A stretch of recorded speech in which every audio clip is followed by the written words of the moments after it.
Good morning everyone. बच्चों, कल हमने जो है पुरुष पढ़ा, वचन पढ़ा, ठीक है ना, और कुछ अशुद्धियों के बारे में पढ़ा। पुरुष संबंधी अशुद्धि, वचन संबंधी अशुद्धि, है ना। जैसा कि हमने पिछले वीडियो में बताया था कि अब हम क्या स्टार्ट करने जा रहे हैं, कारक स्टार्ट करने जा रहे हैं, ठीक है ना। तो हम आज कारक पढ़ते हैं। क्या लिखा हो? कारक, जिसको इंग्लिश में क्या बोला जाता है? केस बोला जाता है, ठीक है ना। परिभाषा इसकी आप लोग देख सकते हैं। कारक, वाक्य में जिन शब्दों से क्रिया का सीधा संबंध होता है, वाक्य में जिन शब्दों से क्रिया का क्या होता है? सीधा संबंध प्रकट होता है, उसे क्या कहते हैं? कारक कहते हैं, ठीक है ना। और संस्कृत में जो है, संस्कृत में कारक को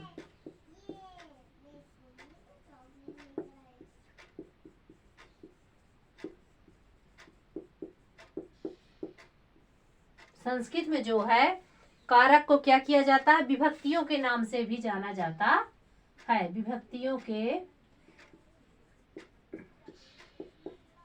नाम से भी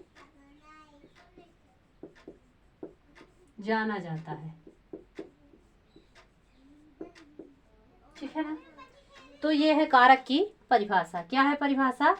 कि वाक्य में किसका संबंध हो, मतलब कि जो शब्द डायरेक्ट क्रिया को प्रकट करता हो, है ना, सीधा, ठीक, तो उसे क्या कहते हैं? कारक कहते हैं। और कारक संस्कृत में जो है, कारक को किसके नाम से जाना जाता है? विभक्तियों के नाम से, अर्थात कारक में विभक्तियों का ही प्रयोग होता है, ठीक है ना। और संस्कृत में जो है कारक कितने होते हैं? तो संस्कृत में कारक की संख्या कितनी होती है? 6 होती है, ठीक है ना।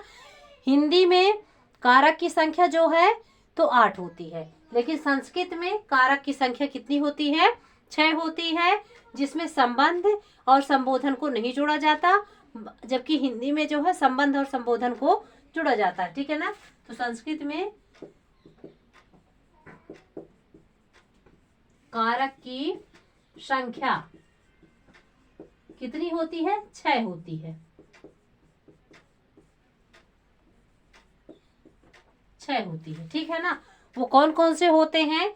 तो अब हम यहाँ चार्ट बना के बताएंगे। साथ ही एक शब्द रूप, कोई भी एक ऐसा शब्द रूप बताएंगे जिससे हम कारक को अच्छी तरह से, अच्छे ढंग से पढ़ सके। तो आप एक बार इसको अच्छे से ध्यान से देख लीजिए कि संस्कृत में मेन चीज आप ये जानिए कि संस्कृत में कारक की संख्या कितनी होती है। तो संस्कृत में मुख्य रूप से कितने कारक होते हैं? 6 कारक होते हैं। कौन कौन से होते हैं? कर्ता, कर्म, करण, संप्रदान, अपादान और अधिकरण, ठीक है ना। और परिभाषा भी आप लोग देख चुके हैं, ठीक है ना। तो हम चार्ट बनाएंगे और चार्ट के साथ साथ कोई एक ऐसा शब्द रूप बनाएंगे जिससे हम आसानी से कारक पढ़ सके। चलिए स्टार्ट करते हैं। तो सबसे पहले यहाँ हम क्या करते हैं? विभक्ति लिखेंगे, ठीक है। विभक्ति हो गया, एक कॉलम हमारा विभक्ति का बना, ठीक। दूसरा हमारा कारक, और तीसरा क्या है? उसका चिन्ह है, ठीक है।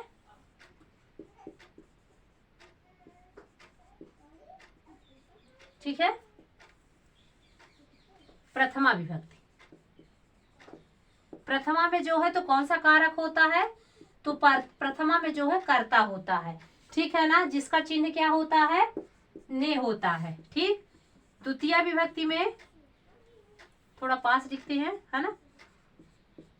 द्वितीय कर्म, द्वितीय में कौन सा कारक आएगा? कर्म कारक आएगा, जिसका चिन्ह होता है को, ठीक है। फिर है हमारा तृतीया। तृतीया में करण कारक है। कौन सा कारक है? करण, जिसका चिन्ह होता है से, कॉमा, द्वारा। यानी कि एक सेंटेंस में ये दोनों, एक ही सेंटेंस में दोनों यूज नहीं कर, एक साथ नहीं कर सकते। से और द्वारा का जो है एक साथ प्रयोग नहीं कर सकते, अलग अलग सेंटेंस में इनका प्रयोग होगा। से का, जिसमें से का प्रयोग होगा उसमें द्वारा का नहीं होगा, जिसमें द्वारा का प्रयोग होगा उसमें से का नहीं होगा, ठीक है। फिर चतुर्थी है। चतुर्थी विभक्ति में जो है तो संप्रदानम,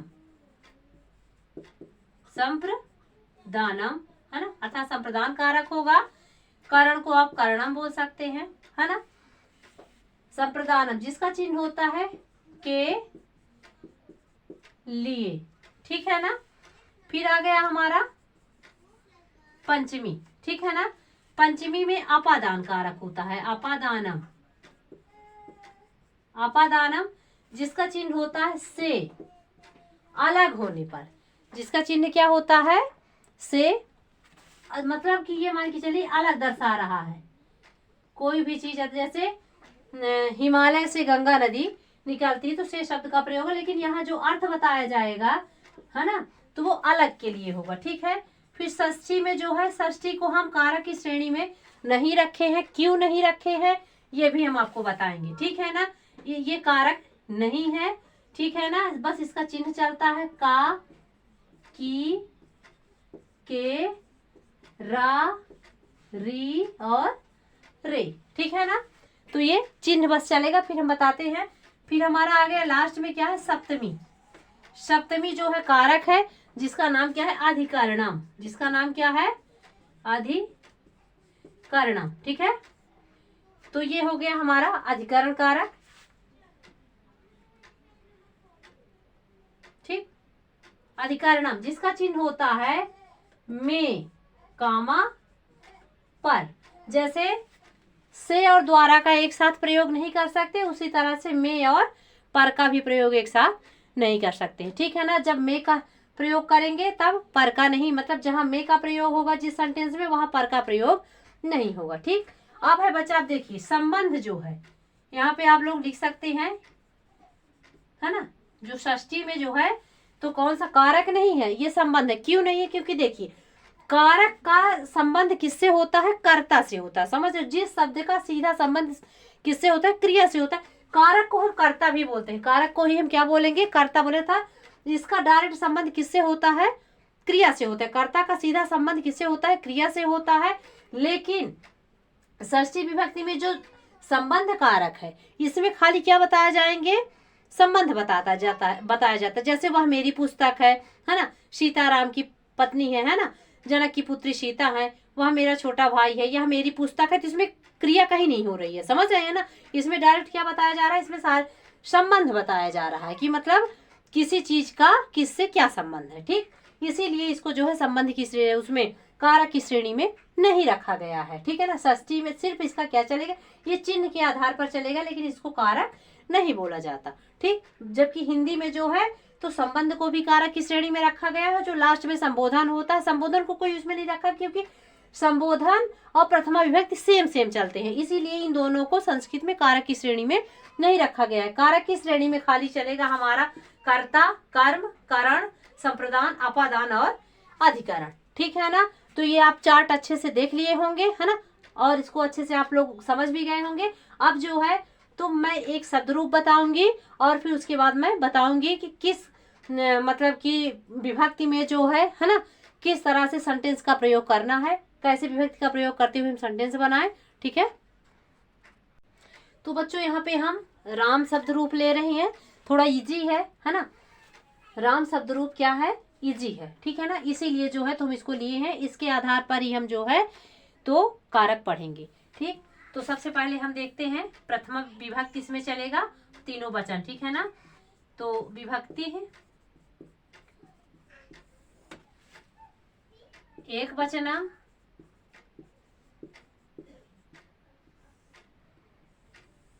द्विवचनम। ध्यान रहे संस्कृत में वचन कितने होते हैं, संस्कृत में वचन 3 होते हैं, है ना। लास्ट में है हमारा बहुवचनम, ये है ना।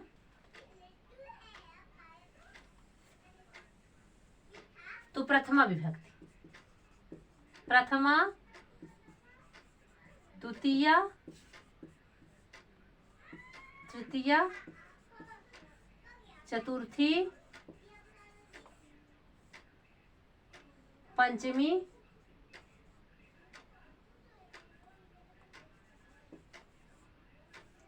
षष्ठी और सप्तमी, ठीक। ये 7 विभक्तियां हैं, ठीक। अब हम देखते हैं इसमें प्रथमा विभक्ति में हम कैसे लिखेंगे।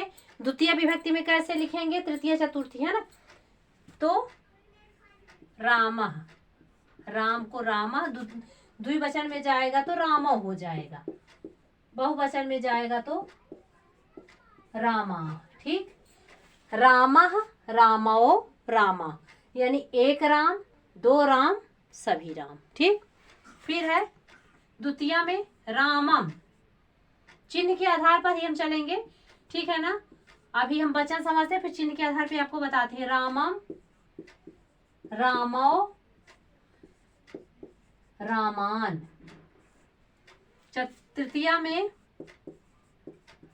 रामेण, रामाभ्याम, रामाय। फिर चतुर्थी में रामाय, रामाभ्याम, रामेभ्यः। पंचमी में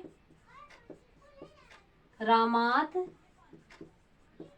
रामाभ्याम, रामेभ्यः। षष्ठी में है तो रामस्य, रामयोः, रामाणाम।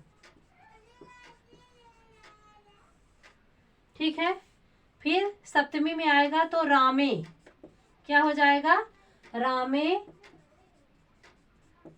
रामयोः, रामेषु, रामे रामयो रामेषु।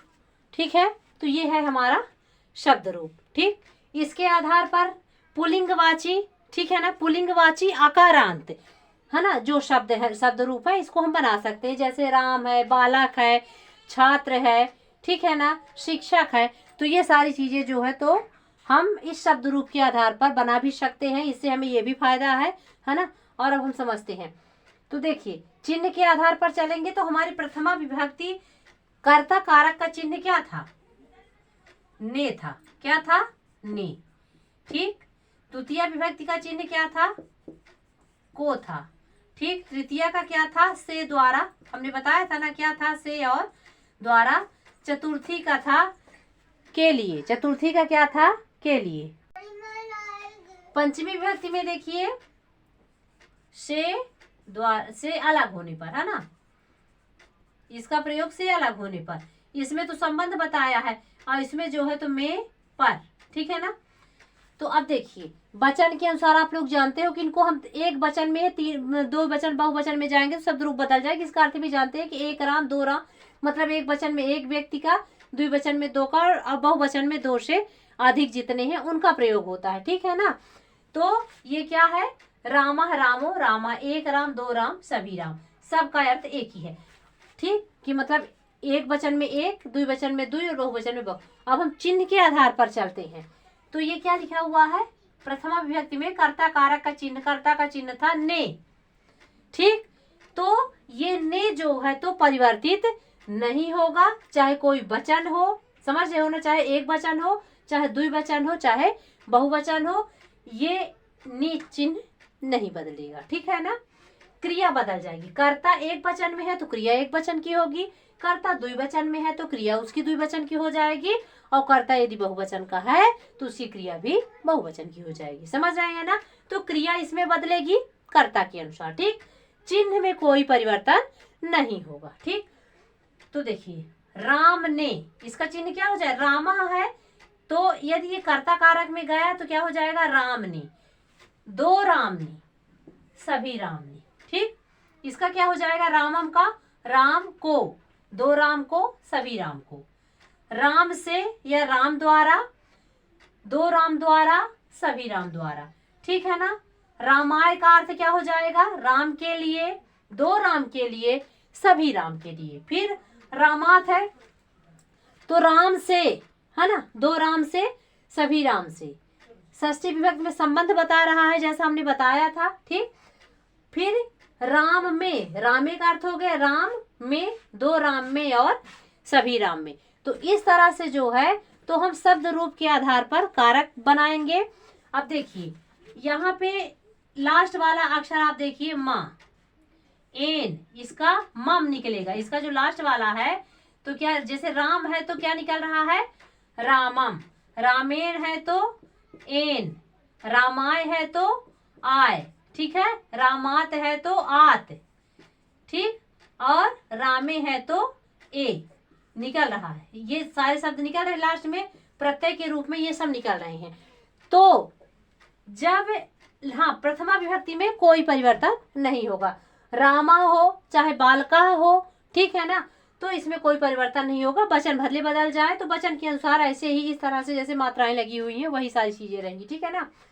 अब यहाँ पे हम ये देखते हैं, जैसे कर्म कारक में गया, कर्म में गया तो यदि राम है तो रामम हो जाएगा, बालक है तो बालकम हो जाएगा, विद्यालय है तो विद्यालयम हो जाएगा।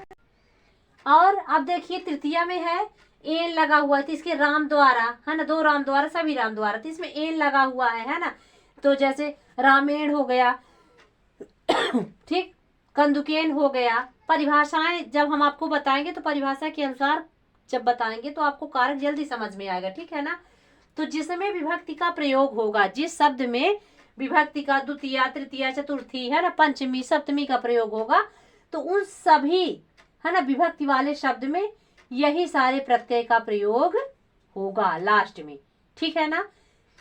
आ लग जाएगा, समझ रहे हैं ना, आत लगेगा, ए लगेगा, लास्ट में ए वाले शब्द आ जाएंगे, ठीक। हाँ, स्त्रीलिंग और पुल्लिंग के अनुसार जो है तो शब्द बदलेंगे। हालांकि हम ये पुल्लिंग वाला बताए हैं, तो पुल्लिंग के आधार पर हम ज्यादा समझ सकते हैं, समझ रहे हो ना। स्त्रीलिंग में कुछ कम ही वर्ण ऐसे आते हैं जिसमें कारक का प्रयोग किया जाता है, इसलिए स्त्रीलिंगवाची शब्द रूप हम नहीं बताए हैं आपको, पुल्लिंगवाची बताए हैं, ठीक है ना, जिसमें आपको कारक पढ़ने में मदद मिलेगी। अब जो है तो हमने कारक का चार्ट बना दिया, शब्द रूप बना दिया। अब जो है हम परिभाषा पढ़ाएंगे, कारक स्टार्ट करते हैं, परिभाषा बताएंगे और साथ में जो है सेंटेंस बनाना सिखाएंगे।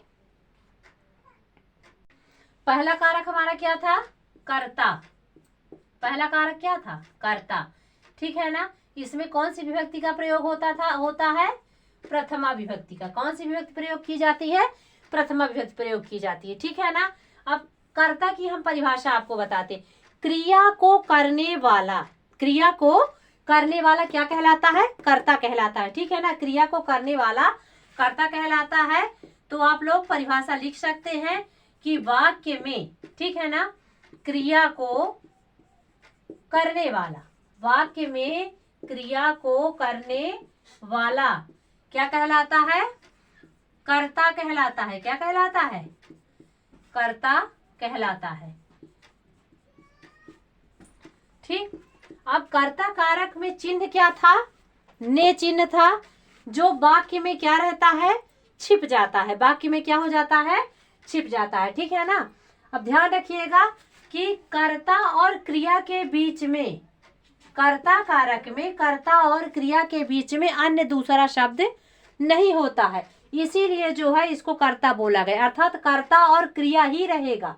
प्रथमा विभक्ति कर्ता में जो है क्या रहेगा, इस कारक में कर्ता और क्रिया ही रहेंगे, इनके अलावा अन्य कोई दूसरा शब्द नहीं आएगा। एकदम ये इसकी पहचान है, ठीक है ना। प्रयोग क्या होगा, प्रथमा विभक्ति का प्रयोग होगा। उदाहरण के लिए जैसे हम लेते हैं, रामः लिखति, रामः लिखति, तो इसमें देखिए राम क्या है, राम यहाँ पे कर्ता है, राम क्या है, कर्ता है, ठीक है ना। लिखना उसकी क्या है, क्रिया है, लिखना क्या है, क्रिया है। तो कर्ता और क्रिया के बीच में अन्य कोई दूसरा शब्द नहीं होगा, ये कर्ता कारक की खासियत है, ठीक है ना। इसमें प्रयोग प्रथमा विभक्ति का होगा, समझ रहे हैं ना। जैसे प्रथमा विभक्ति में रामः रामो रामः, बालकः बालकौ बालकाः, छात्र छात्रौ छात्राः, समझ में आ रहा है ना, शिक्षक शिक्षकौ शिक्षिका। तो सिर्फ प्रथमा विभक्ति का ही प्रयोग होगा, लेकिन वचन के अनुसार जो है, वचन के अनुसार शब्दों में परिवर्तन होगा। जैसे राम लिखत, यानी एक राम है एक क्रिया है, ठीक है ना। यदि यहाँ पे हो गया कि 2 राम लिखते हैं ना, तो रामो अब लिखत है तो फिर लिखता हो जाएगा, क्या हो जाएगा, लिखता हो जाएगा, ठीक। यानी कि कर्ता द्विवचन में तो क्रिया भी उसकी द्विवचन की, कर्ता एक वचन में तो क्रिया उसकी एक वचन की, लेकिन रहेंगे सभी प्रथमा में ही। कहाँ रहेंगे? विभक्ति 3 में परिवर्तन नहीं होगा। ये नहीं कर सकते हो आप कि यहाँ रामम लिख दो, है ना। यदि आप ये लिख देते हो कि रामम लिखा थी, तो यहाँ पे सेंटेंस हमारा गलत हो जाएगा। यहाँ पे क्या हो जाएगा? सेंटेंस हमारा गलत हो जाएगा, क्योंकि कर्ता कारक बस में जो है तो कर्ता और क्रिया बस रहते हैं। बाकी जो अन्य कारक हैं तो उनकी अलग अलग परिभाषाएं हैं, अलग अलग विशेषताएं हैं। समझ रहे हो ना? जो नेक्स्ट हम इसके जस्ट बाद बताते हैं, ठीक। तो यहाँ पे जो हम द्वितीय विभक्ति का प्रयोग कर देते हैं कर्ता में, यही विभक्ति संबंधी अशुद्धि होती है। यही कौन सी संबंधी अशुद्धि होती है? विभक्ति संबंधी अशुद्धि होती है, ठीक है ना। राम, इसका अर्थ यहाँ पे बदल जा रहा है। यहाँ पे हो रहा है राम को लिखता है, ठीक है ना। तो इसमें क्या हुआ? राम लिखता है या राम ने लिखा, ठीक है। ने चिन्ह है जो क्या है? छिपा हुआ है, ठीक। तो आशा करते हैं कि ये कर्ता कारक जो है आपकी समझ में आ गया होगा, है ना। इसमें खाली प्रथमा विभक्ति का प्रयोग होता है, और एक चीज और कि इसमें कर्ता और क्रिया के अलावा अन्य कोई दूसरा सेंटेंस नहीं रहता है, ठीक है ना। अन्य कोई दूसरा ना सेंटेंस इससे बनता है कर्ता कारक में, और ना ही कोई दूसरा शब्द रहता है। सिर्फ कर्ता और क्रिया का ही प्रयोग होता है, किसमें? कर्ता कारक में, ठीक है ना। इसकी परिभाषा आप लोग अच्छे से देख लिए होंगे कि वाक्य में क्रिया मतलब वाक्य में जो वाक्य है उसमें जो क्रिया को क्या करता है? करता है, वही क्या कहलाता है? कर्ता कहलाता है। क्रिया को करने वाला ही कर्ता कहलाता है। और इसमें जो है कौन सी विभक्ति का प्रयोग होता है? प्रथमा विभक्ति का प्रयोग होता है, ठीक है ना। अब हम देखते हैं कर्म, ठीक है। अब हम देखते हैं कर्म, ठीक। इसकी परिभाषा आप लोग देख लीजिए। वाक्य में क्रिया का फल, वाक्य में क्रिया का फल जिस संज्ञा या सर्वनाम पर पड़े उसे क्या कहते हैं? कर्म कहते हैं, ठीक है ना। अथवा, ठीक है ना, हम ऐसे भी लिख सकते हैं, है ना, समझने के लिए कि कर्ता जिस वस्तु को अधिक चाहता है,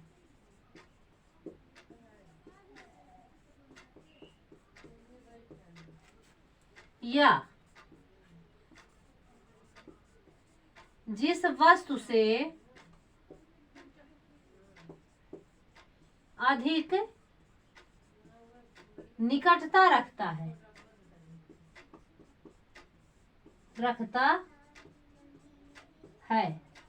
है ना, वहां क्या होता है? कर्म होता है। वहां क्या होता है? कर्म होता है, ठीक है ना। क्या कह रहा है कि कर्ता जिस वस्तु को क्या करता है? अधिक चाहता है, या जिस वस्तु से अधिक निकटता रखता है, ठीक है ना, समीपता रखता है, नजदीकिया रखता है, वहां क्या होता है? कर्म होता है।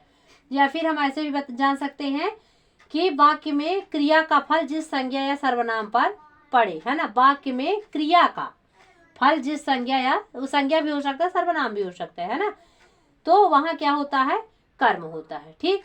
अब जो है हम कुछ, अब इसमें कौन सी विभक्ति होती है ये देखिए। कर्म में द्वितीय विभक्ति का प्रयोग किया जाता है, ठीक है ना। कर्म में किसका प्रयोग किया जाता है?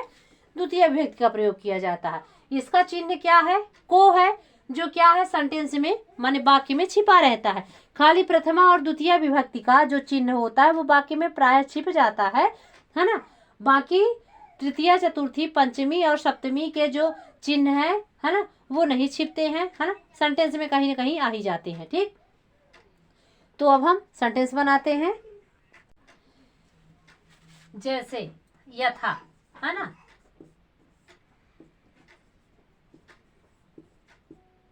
मनीष, मान लीजिए कि मनीष पुस्तक पढ़ता है। मनीषा पुस्तकम पठति, ठीक है ना। कर्ता और क्रिया में आपको कोई परेशानी नहीं होनी चाहिए, क्योंकि जब मैंने पुरुष पढ़ाया, है ना, वचन पढ़ाया, तो आप अच्छे से समझ गए होंगे, ठीक। तो इन दोनों और क्रिया भी पढ़ाई थी, है ना, तो कोई आपको दिक्कत नहीं होनी चाहिए। कर्ता एक है, ये इसकी क्रिया है, ठीक है ना। कर्ता एक वचन में, क्रिया एक वचन में, ठीक। तो इसमें तो कोई आपको दिक्कत नहीं होगी, ठीक। तो क्या है? कर्ता जिस वस्तु से अधिक समीपता चाहता है, निकटता चाहता है, या फिर जिस शब्द का, है ना, क्रिया पर क्या पड़े, फल पड़े। ठीक, तो किसका फल पड़ रहा है, पढ़ने का फल किस पर हो रहा है, पुस्तक पर हो रहा है। समझ रहे हो ना, मनीष क्रिया कर रहा है लेकिन किस चीज के लिए कर रहा है, पुस्तक के लिए कर रहा है। मनीष क्या पढ़ रहा है, पुस्तक पढ़ रहा है। तो पुस्तक में कौन सी विभक्ति होगी, द्वितीय विभक्ति होगी। ठीक है ना, मनीषा पुस्तकम पठति। अब आपकी समझ में ये नहीं आ रहा होगा कि पुस्तकम, पुस्तक भी तो हो सकता है ना, पुस्तका हो सकता है, नहीं हो सकता। क्यों नहीं हो सकता, क्योंकि ये जो विसर्ग चिन्ह लगा हुआ है ये प्रथमा विभक्ति की ओर इंगित हो रहा है। समझ रहे हो ना।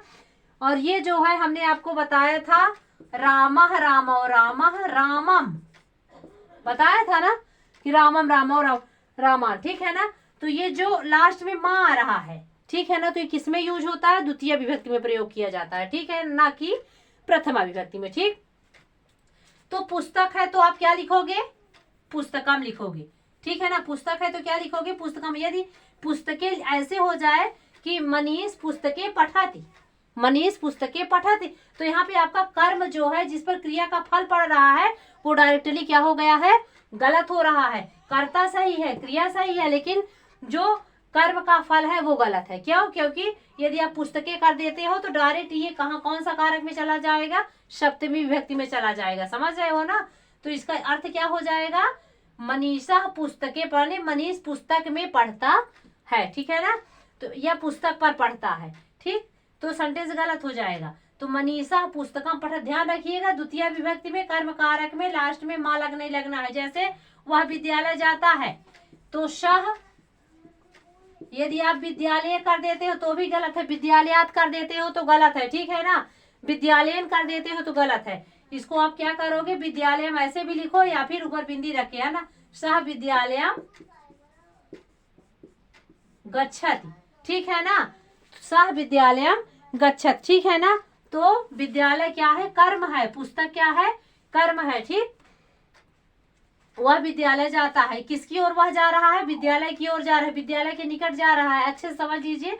तो विद्यालय में कौन सी विभक्ति का प्रयोग होगा, द्वितीय विभक्ति का प्रयोग होगा। ठीक है ना, वह क्या कर रहा है, वह पुस्तक पढ़ता है, तो पुस्तक में कौन सी विभक्ति का प्रयोग होगा, द्वितीय विभक्ति का प्रयोग होगा। ठीक है ना, इसकी बहुत सारे उपपद विभक्तियां हैं जिसको जो है हम नेक्स्ट वीडियो में पढ़ेंगे। ठीक है, नेक्स्ट अगला सेंटेंस है, जैसे हम लिखते हैं वह पानी पीता है, क्या, या मोहन पानी पीता है। मोहन क्या कर रहा है, पानी पीता है। ठीक है ना, तो मोहन यहाँ पे करता है, पीना उसकी क्रिया है, क्या पी रहा है, पानी पी रहा है। तो क्या हो जाएगा, मोहनः जलम पिबत। इसमें कौन सी धातु हो जाएगी, पिब धातु हो जाएगी। ठीक है ना, पिबत। तो मोहन क्या पी रहा है, पानी पी रहा है। तो मोहन किसकी ओर अग्रसर है, किसके अधिक नजदीक है, पानी की ओर। क्रिया का फल किस पर पड़ रहा है, पानी में, जल में। तो इसमें कौन सी विभक्ति का प्रयोग हो जाएगा, द्वितीय विभक्ति का प्रयोग हो जाएगा। तो क्या हो जाएगा, जलम जले जलान, जलम जले जलान। ठीक है ना, तो इसमें द्वितीय विभक्ति का प्रयोग हो रहा है। ठीक है, तो ये था हमारा कर्म कारक जिसमें हमने सामान्य, है ना, सामान्य कर्म कारक वाले वाक्य को समझा है। अभी इसकी कुछ उपपद विभक्तियां हैं जिसको हम नेक्स्ट वीडियो में समझेंगे। ये तो खाली 6 और 8 तक के लिए है ना। और जो हम विभक्तियों का प्रयोग करेंगे, है ना, कुछ ऐसे उपपद विभक्ति वाले शब्द हैं जिसको आप 9th और 10th के लिए पढ़ेंगे, तो हम उसे नेक्स्ट वीडियो में बताएंगे। ठीक है ना, थैंक यू।